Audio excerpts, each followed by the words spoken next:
TPCSI fans, you want to revolutionize your sports investing habits? Allow me to tell you about WagerWire. WagerWire is an app that helps you become a superior bettor by allowing you to sync all your sports books and track all your bets in one place. See your current action, your betting history, and stats. You could also sign up for sports books and collect bonus offers. Follow them at WagerWire on X, as it's the best account on the platform. Head to App Store or Play Store now and search WagerWire and download the app. From the ECSI Sports Studios and the #1 sports investors in America,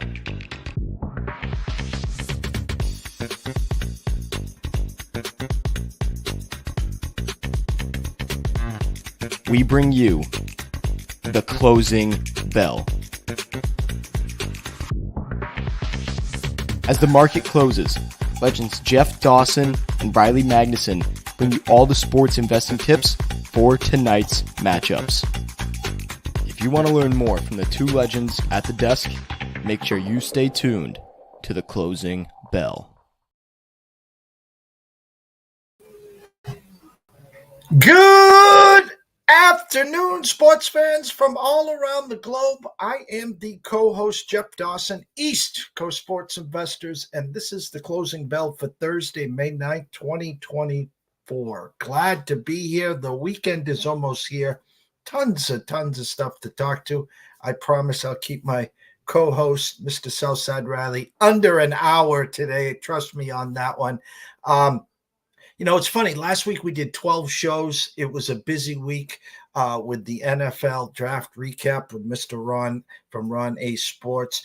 Sean Alvarez, the Kentucky Derby, who will be back next week for the Preakness. And this week has just been like life. Good friend, colleague, Mr. Julian Edlow from DraftKings usually comes in on Thursday. His laptop and equipment was stuck at the Garden where I am right now.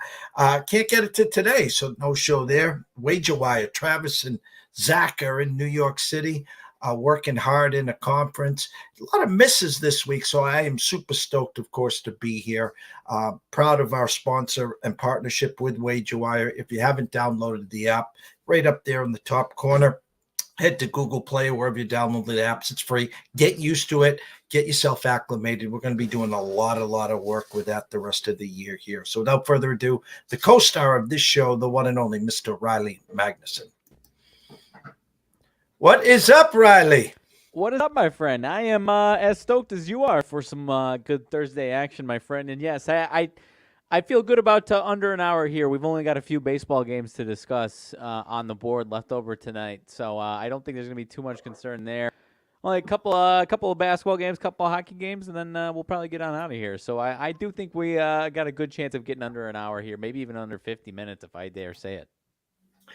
Well, you know, a lot to talk about. First, locally, Celtics right now, kind of just a matter of fact. Will it be a sweep, a gentleman's sweep? And no disrespect, again, to the Cleveland Cavaliers. I think they're a good, formidable opponent.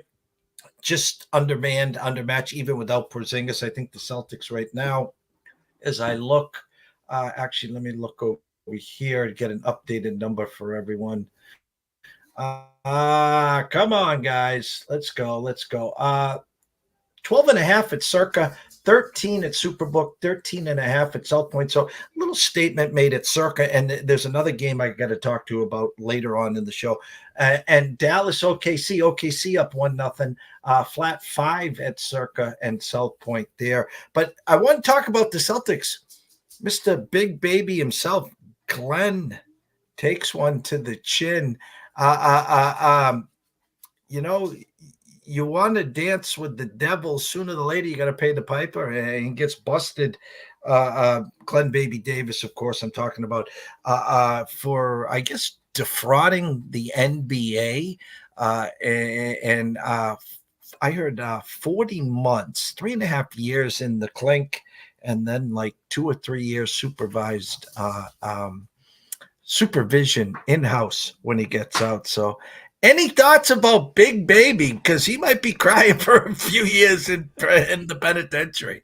Yeah, I think he is going to be crying, my man. I haven't. I've only been trying to read up on it these last hour or so, so I am a little behind on it. But no, I mean, you obviously can't do that. And someone who I'm sure made it. I don't know what his contracts were, while he was in the NBA. I'm sure he had a nice contract or two, obviously, but.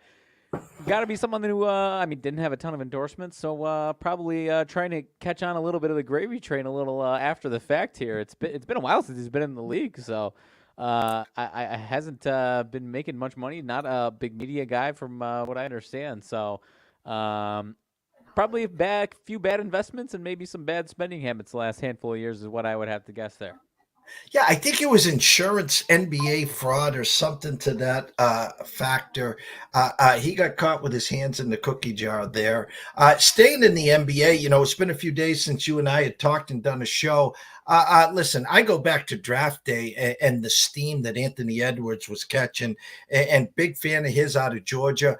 And the Wolves saw talent, and in come the defending champs at home. They lose game one. They were knocked in the chin, and so you expect the defending champs, well, a perfect rebound spot, of course, and they get run out of their gym. Now Minnesota, the favorites to come out of the West. Are you buying the Ant train? I love the Ant Train. He has been one of my favorite players to watch since he came in. And I mean, the hilarious thing, and I think I heard this on another podcast, so I'm not the first one to say this, but one of the knocks on him coming out of the draft was questioning his competitiveness and how much he loved basketball, which seems freaking laughable at this point when you watch him play the game. I mean, he's got as much of that dog mentality and kind of go in and into your building, go into the defending champs building and take it from him mentality as anybody in the league right now. So it is refreshing to see that type of tenacity coming from some of these young stars who some of these young stars just haven't had that type of tenacity the last handful of years here in certain spots, certain cities. So I love to watch it. I love watching him. And I up 2-0, going back to their home gym. You have to imagine the Nuggets are going to give their best shot and give their swing back. But I mean, we talked about it a few times now. This Wolves team was maybe the leading candidate for teams that are trying to gain that respect because they were right there, top three in the West this year, but after what the lack of postseason success and some guys that haven't had postseason success elsewhere, like Rudy Gobert, I mean, you've got a lot of guys that are trying to prove something here. So now they've got they probably feel validated and motivated to continue that, as opposed to being happy to be where they are. So it would be surprising to see them blow it. I should say it's shocking, but it would be surprising to see them blow a 2-0 lead here going back home. I got to imagine they're going to get one of these next two at home and be in the driver's seat after this 4-game set here, 3-1. If not, I would be shocked to see them sweep. But this Nuggets team, I mean, they are very, very good. They're defending champs, but I mean, they just didn't quite have that same fire that they had last year. So if this is what needs to wake them up, and they've got this is what gets their fire to snatch this one thing back, then that wouldn't surprise me at all if they even this thing up or put up a good fight here, because we obviously have seen it happen from them before. So I love the Ant Train, and I've been on the wagon since his first season in the NBA. So I'm loving it, and I'm excited to hopefully continue watching it. Shout out to Mr. Daniel Berry, Sports Highlights. Always a pleasure to see you, sir. Happy Thirsty Thursday. I was saying this, not that anyone was listening. I mean, if you had bet the Lakers in the first half, you went 5-0 in that series. They just ran out of gas in the third and fourth quarter. You could see some chinks in the Denver armor. Watching them, not so much in the first game, in the second game, watching Joker run up and down the court. This team is gassed. I mean, Minnesota, they're stifling D, and then they just want to go up and down. I don't think Denver was, I hate to say it, expecting this. I would expect the first 24 minutes, it's kind of going to be a freight train. You're going to have the Ant and company feeding off of this crowd, playing this tenacious defense, and Denver's going to do everything in their power not to get run out of the building. And the sense of urgency is going to be all for Denver. So very interesting to see what that first half looks like. And I think I'm seeing, Minnesota as high as 4.5, 5-point favorites in the full game. Yep, that is the same thing I'm seeing there. So I would expect Denver to come out swinging. I think that one's tomorrow, right? Not Yes, not a tomorrow. couple days late. Yeah, tomorrow night. But I mean, it's two teams. It's not like we're talking about a Wolves team coming out of nowhere, 10 games behind, the lead in the West to do this thing. These two and OKC were all within one game of the top of the Western Conference all season long. So again, from a standpoint of this Wolves team hasn't done in the past, I can understand people are surprised, but this team was this good all season long and at times very, very good for long stretches during this NBA season.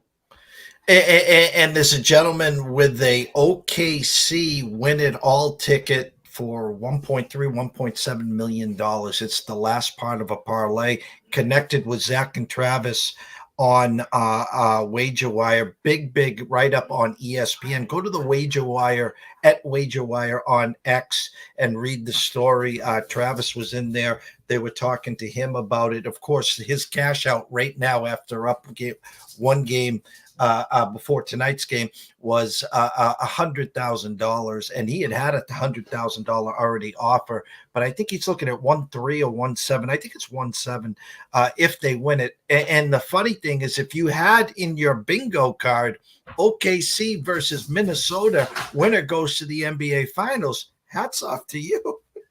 I know it's probably not what, from a market standpoint, what the NBA is hoping for. But I mean, you've got potentially two guys that are gaining as much popularity as anybody. With obviously Anthony Edwards, I think him alone is going to drive up the numbers there. And then I would love to see more respect go to SGA, Shai Gilgeous-Alexander. On Monday, I told everyone I was going to take a swing at plus 280, plus 290 on SGA to lead this series in points. So decent start the other night. So and of course, not to say that Luka can't put up a 50-burger, 40-burger for 3 straight nights in a row, but given the odds and the prowess of SGA, I like that ticket there. So I've got a little fun money on some SGA to lead this series in points. And I think he's got a 9-10 point lead on Kyrie and Luka right now after that first game.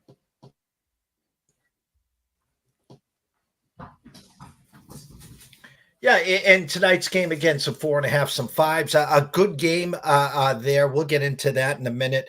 Last night at the Mecca, Madison Square Garden, again, a great first half by the Pacers. Brunson gets hurt. The game's over.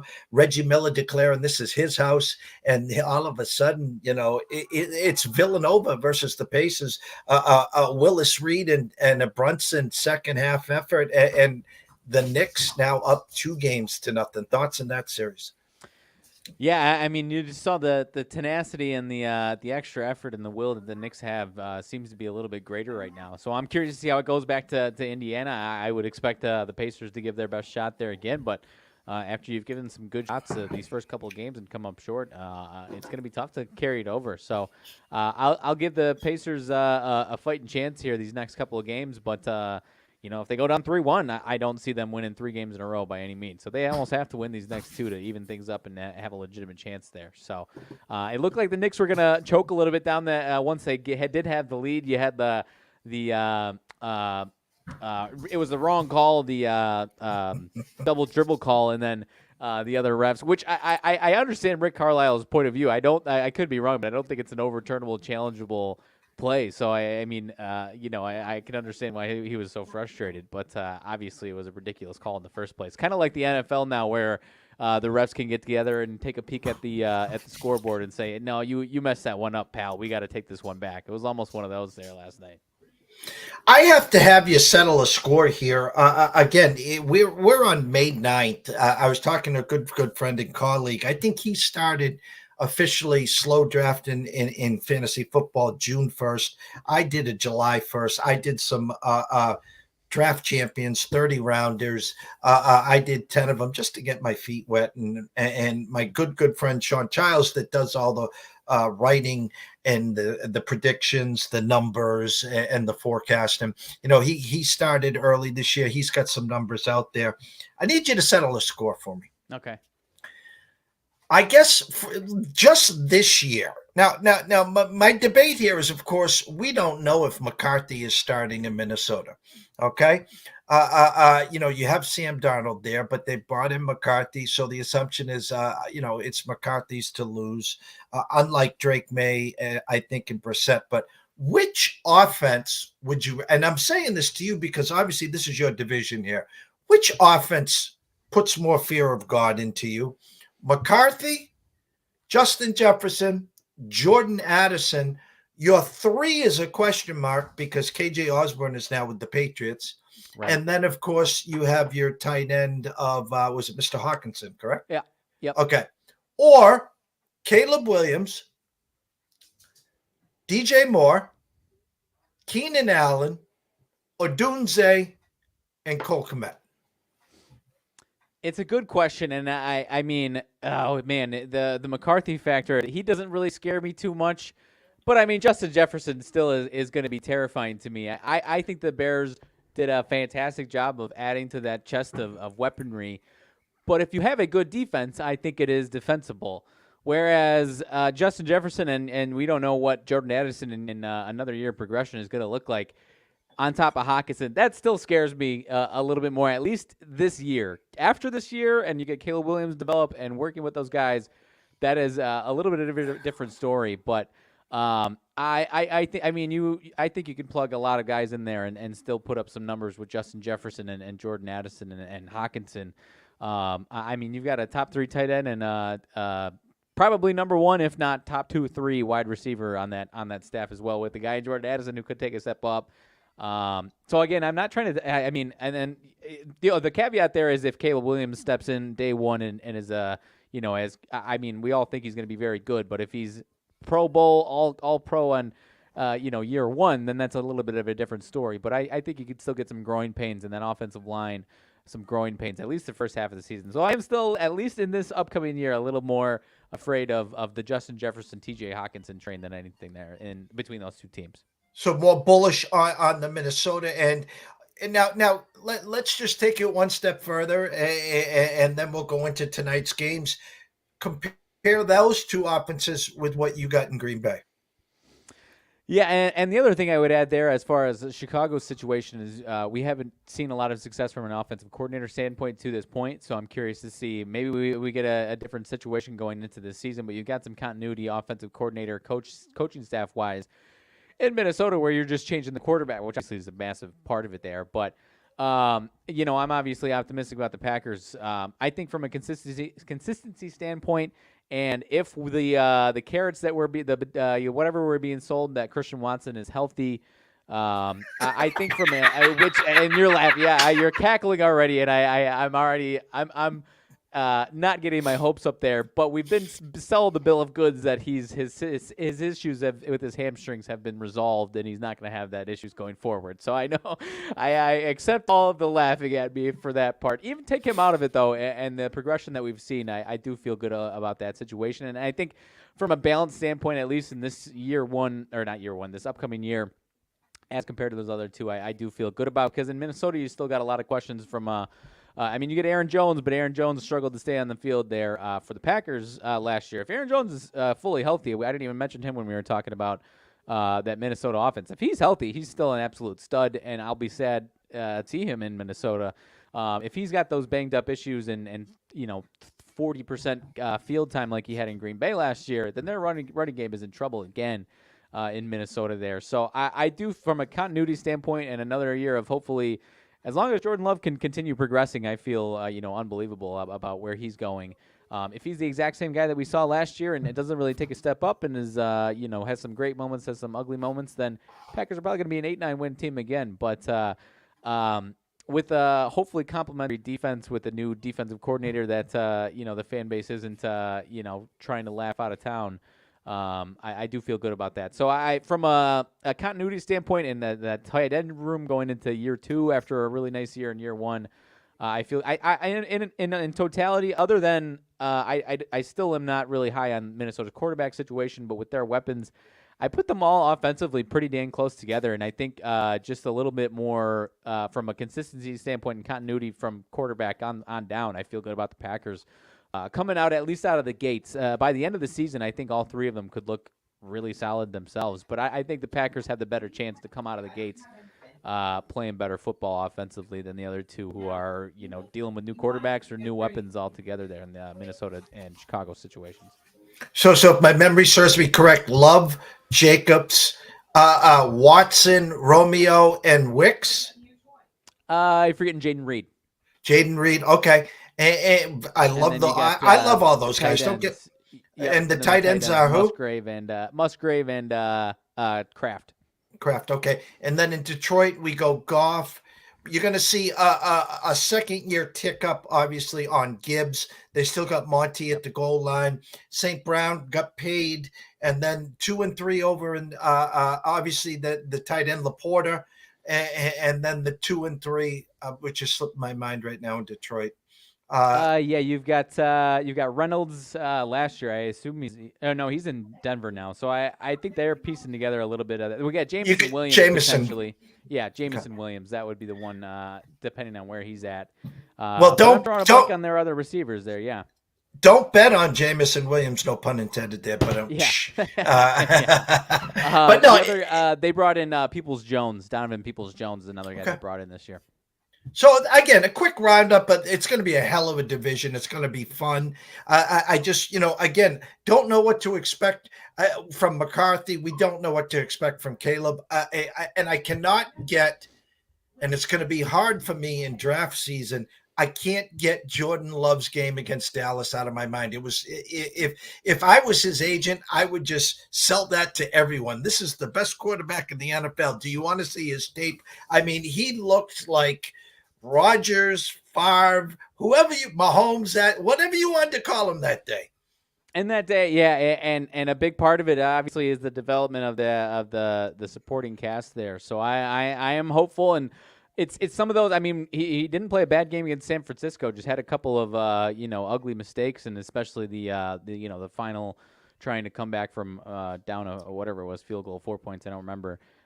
He's got to get rid of that bad kind of Favre when you're down, one possession and you got 2 minutes left. He's kind of got a little bit too aggressiveness there, and I think he acknowledged it at the end of the season there. So if he can get that out of and Rodgers never really had that back-breaking mistake in those situations. If anything, it was cut your losses type deal there. If anything wasn't there, so he was a little forcing it in situations like that when they're losing, but. As long as they can get out to these leads and control these games, they've been in great situation. And crossing my fingers that we have a defensive coordinator that we trust and actually put some competent game plans together there this year. I'm going to quickly go through the NHL, and I'm going to give you the NBA here. And I talked about Circa. Everyone knows my thoughts about Circa and Jeffrey Benson. I reached out to him earlier today for a reason. If I can get over to my spreadsheet over here. 2 games in the NHL. Rangers, Carolina. Carolina down 2-0. They changed a goalie as well. Opening number -170, now -160, +146 for the Rangers, with a 5.5 straight across the board. Anyone wants to dive into this game? I like Carolina tonight. I like them to win. I like them to bounce back. I can't lay the 160. I'm sorry, guys. I don't do regulation. I don't do puck lines minus the 1.5. So how do you want to get into this game? I like the under 5.5 tonight. I do. I think the change of goalie, the home crowd, I think you're going to see some Hurricane hockey. This has got 3-1. 4-1, 3-2, 3-0 written all over it. So I like Carolina to win tonight, and I like the under. Here's what I'm talking about. Colorado, Dallas. Colorado up 1-0. The assumption is obviously Dallas is going to even this series out. This is a 6 or 7 game series. Well, they lost the first 2 home games against Vegas, then went to Vegas and won 2, and then came back, win, loss, win, and here's they are now. Overnight, Dallas -125, Avs +105, a 6.5 under -15 cents. Currently, Dallas -127. You can get the Avs +116. Here's what I want to talk about, guys. In the whole wide world, whether it's the barbershop down the road, whether it's the nightclub down the road, whether you are online at DraftKings FanDuel, whether you're at any casino, sportsbook on the Vegas Strip or locally, The under-over is 6.5, juice under, minus 18 cents. I reached out to Mr. Benson this morning and says, you either got Biff's Almanac, you got tomorrow's scorecard in front of you. He's the only one in the world that has 6 over, minus 25 cents. So in other words, he's got this at a 4-2, a 3-2. He's got this basically, he's taken all over bets. Happy Thursday, Mr. Alvarez. You can't get a 6 anywhere in the world other than right now at the Circa. And so when they're up to something, I give them a hats off here. So in other words, if you want to get creative, just think twice, because I said all along, 5.5s in the NHL playoffs have been underplays. 6.5 have been overplays. In the second round, the overs are now 6-0. So just buyer beware. And just remember this when we talk, me and Riley tomorrow night, the Circa has a flat 6. So maybe it lands on 6. So anyone that's betting the over 6.5 and you like the over and you're in Vegas, run over to the Circa on Fremont Street. Tell them JD from ECSI and Riley from Southside Riley sent you, and tell them we're talking about them right now. They're listening as we speak. Good afternoon, Derek Stevens. So that's my hockey talk there. But I like the Stars to even the series up there. So if you wanted to get into Carolina and Dallas, maybe a parlay and get plus money having both home teams win there. But keep an eye, guys, on the 6.5 there. NBA is yours, Riley. Yeah, that is an interesting look. We got the 2 games in the NBA.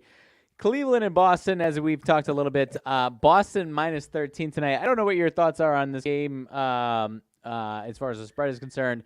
Total 212.5 after a 120 performance from the Celtics, 120-95. Put the hurt on them, obviously. 211.5 was the closing total on that one, so we go over that. And now we're only at 212.5 with the Boston team total at 113.5. Were you thinking even if Boston is able to take care of this victory tonight, maybe a little regression offensively tonight, my friend? Well, I have to. I added a D. I'm sorry. Our buddy, Mr. Smooth, Mr. Sean Alvarez, said, happy Thursday. Sorry that you have to deal with Jeff Riley. And then he says, ask for Benson and get a drink ticket or 2. And I said, Mr. Sean, we'll see you in a week for the Preakness. Again, Circa making a stance. They got 12.5. Everyone else has got 13.5. Again, I have a hard time betting a game where we assume we know the winner. The Celtics are going to lay an egg somewhere in the series. They did right here in this spot against Miami. Maybe I'll follow Jeff Benson's lead here. Give me the 13.5. He's only got 12.5. But I think for Cleveland to be successful, it's got to be a lower scoring game. And these two, when they play each other, they don't play any defense. No, and the team total after the 120 performance the other night, Boston seemed quite a bit lower than I was expecting it to be for me. So, like you said, either it's a combination, I think, of lower scoring game and a Superman performance from Donovan Mitchell, where he's even more, he was solid the other night, 33 points, but efficient 40-point game is going to have to come for Donovan Mitchell. I think you're going to get it at least once. So it just kind of depends on when that is going to happen. Because I agree with you. Everyone's assuming the Celtics win. Seeing a lot of public action even with these 13 number on the Celtics anyway. So I don't really have a lean other than maybe team total under for the Celtics is kind of where I'm leaning in this one tonight. And I know a lot of social media guys, a lot of local guys, they've been pounding the Celtics team total first half over. That's been the play. What is it at today? Let me see. 212, 13-point favorites. So quick math, 187. So that would be 105, 95. I'm just trying to figure out a number here that would probably be conducive for everyone. 58.5, maybe. That's the first half team total. Yep, 58. Yeah. Jesus, I'm a wizard when it comes to these numbers. You wonder why I've been doing. Yeah, so I will tell you this: that the most of social media here, go on Twitter, take a look. We'll take the over 58.5 first half. My play in this game is under 58.5 since I nailed it Celtics first half team total. All right, you'll take the first half. I like it a lot. I also like the first half a lot, but I'll take the full game, and we'll see see if we both get it to the window or not there. But I do think the Celtics win. It's just like you said, they're gonna probably lay an egg at one point, or Donovan Mitchell going to be Superman at least one of these games here. So. But it's tough to get into the spread in these Celtics games right now. So Dallas OKC, the other one, hopefully a very good series here. First one to OKC in OKC, 117-95. Another one where you've got that total was 219 and it goes under, and they finish at 212, and now we're still at 218.5 here. It's OKC by 5. Are we thinking some more points both ways here? At least an offensive uptick from Dallas or both teams here. Are we thinking over with that number sticking right where it was last time, or maybe you're thinking Dallas gets their lick back altogether? We've seen a lot of these 4.5 5s with some of these close matchups for the home team here, and we've seen a lot of 2-game sweeps out of the home court advantage, and we've seen a couple of splits here. So. The mind wants to say Dallas. I saw a lot of people just looking and seeing what they saw last, and saw OKC as the better team in Game 1, looking like they're going to handle business. So I'm kind of leaning towards some more points in this one, and at least a closer game if anything else. I forgot to bring this up. The Suns fired their coach. Of course, it's always the coach. It wasn't Booker. It wasn't KD. It wasn't Bradley Beal. It was the coach. So hats off there. I want to say this has reminds me of the Knicks game, where, again, we're holding a 13-1 ticket for Dallas to win the West that we got a couple months ago.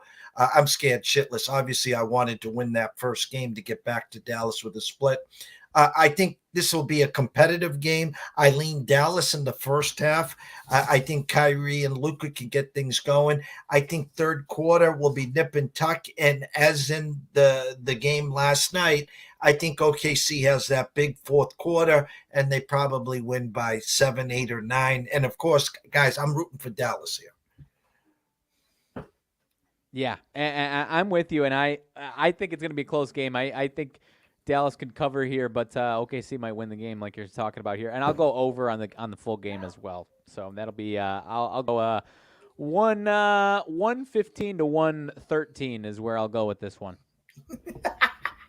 I like it. I do. I really do. Baseball was going all day today. Arizona plus 123, 125, 5-4 winner at Cincinnati. Colorado 9-1 against San Fran. You could have got Colorado plus 115 there. What looked like a pitching matchup, Gilbert versus Lopez. Seattle at Minnesota. Minnesota scores 5 in the first. Thanks for playing. 11-1 winner there. Houston up 3-0, bottom of the second in New York.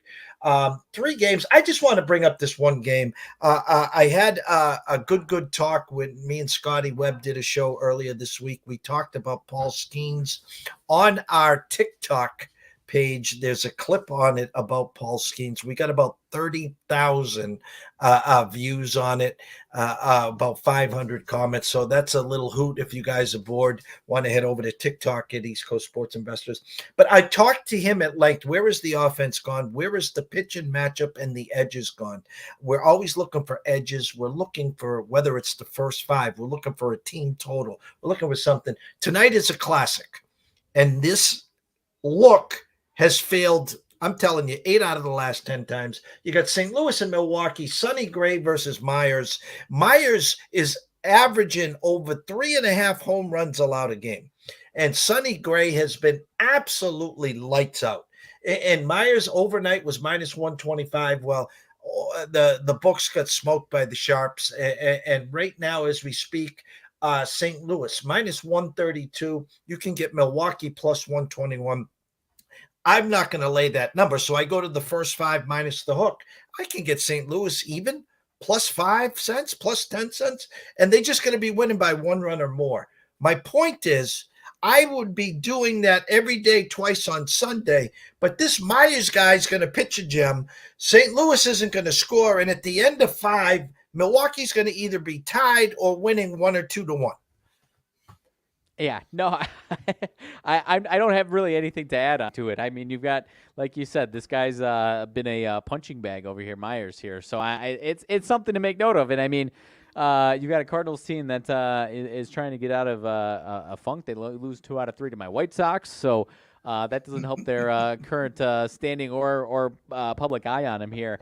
I'll go with a. I don't know if I want to go a home run or maybe a couple of bases here, but Willie Adames out of this game, I'll throw a prop out here for a couple bases and or a home run. 5 for 10 lifetime against Sonny Gray. Best numbers in the lineup against Sonny Gray here, and he's hitting right-handers really well this season. A few hits in a row, a home run a couple days ago. So I'll go with a nice Willie Adames performance here tonight for Milwaukee. I mean, St. Louis, the old men, Arenado, Goldschmidt, they're doing nothing. Let me see here. I'll go. What about Nutzbar or someone like that? What do you got for St. Louis for home run props tonight? Let's see. I think Goldie is. I didn't see Goldie in the lineup today. Arenado's in there. Let's see. It's going to take me a second to get over there. Nutzbar for the Cards is 500, 5-1, plus 500. Who's the favorite on St. Louis? You got Nolan Gorman 320. All right, I'll go Gorman and Nutzbar for shits and giggles. How's that? All right, I'll go my guy Willie Adames there 475. Cleveland at the White Sox, Lively versus Fetty.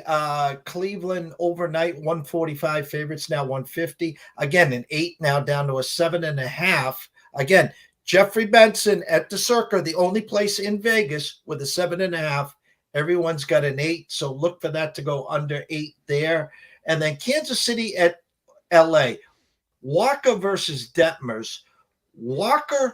Michael Walker couldn't get you or I out right now. Mm-hmm. And Detmers has showed flashes. You and I have been on Detmers for a while. Overnight, Detmers minus 115. Now, Kansas City minus 111 with an 8.5 across the board. You watch, Walker will spin a gem, and Detmers will get his tits lit up. It's just the way baseball's been going. It has. It has. I can't add too much to it. I'll say I've been. It's only 3 or 4 games. I've been pretty decent at sniffing out some stinky lines, and when the White Sox are playing here, and this one to me is kind of in that category here. Cleveland only minus 150, 24-13 at this 9-28 White Sox team. Just lose the series to Tampa.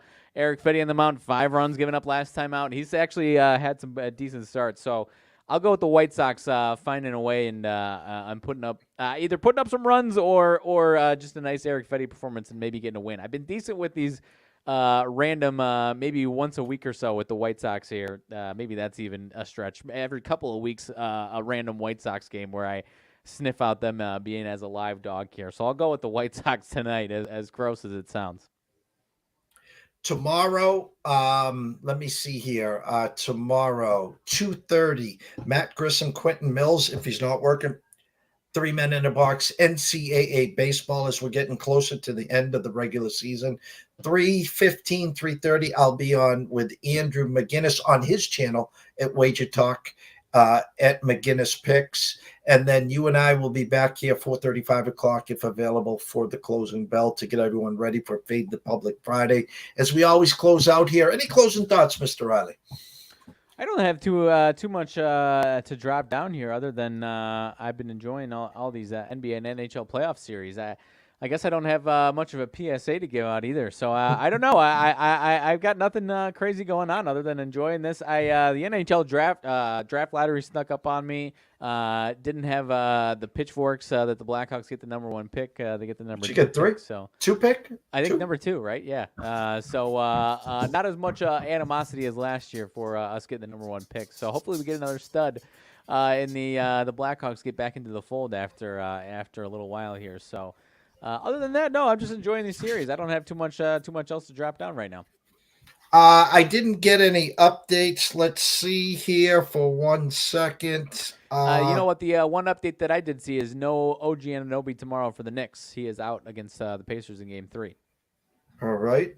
There we go. And at Quail Hollow at the Wells Fargo, Xander Schauffele -7 with a 2-shot lead over Rory. Rory threw 14. Colin Morikawa -4. Knapp and Noren -4. Justin Thomas, Mr. M, Mr. Day, Straka, Hodges, Henley, Kuchar, all at -3, and Jordan Spieth -2.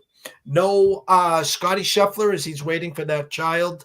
And right before, actually, I think as the tournament started, Matsuyama withdraws with a back. Of course, we got a major next week. We'll be excited to talk some golf with you as we get ready for the second major and the PGA. Currently, Scotty Scheffler plus 450. So go run to the window. There's only about 145 golfers, so and he's at plus 450. So I'm curious to see. We got Hovland at 1 under, his first run since that ugliness at the Masters. So I'm curious to see what he does this weekend to get himself ready to go. Yeah, we'll be definitely talking Friday and next week early about the PGA. 5 o'clock on Wednesday, of course, Brady Kannon at Las Vegas Golfer on Sports Grid comes here. We'll be breaking it down as well. So want to thank everyone here. Mr. Alvarez, behave yourself. And everyone else that was here, Mr. Berry as well. Enjoy Thirsty Thursday. Happy hour. Remember, always pass those apps and let's cash some tickets tonight, and we'll catch you guys tomorrow.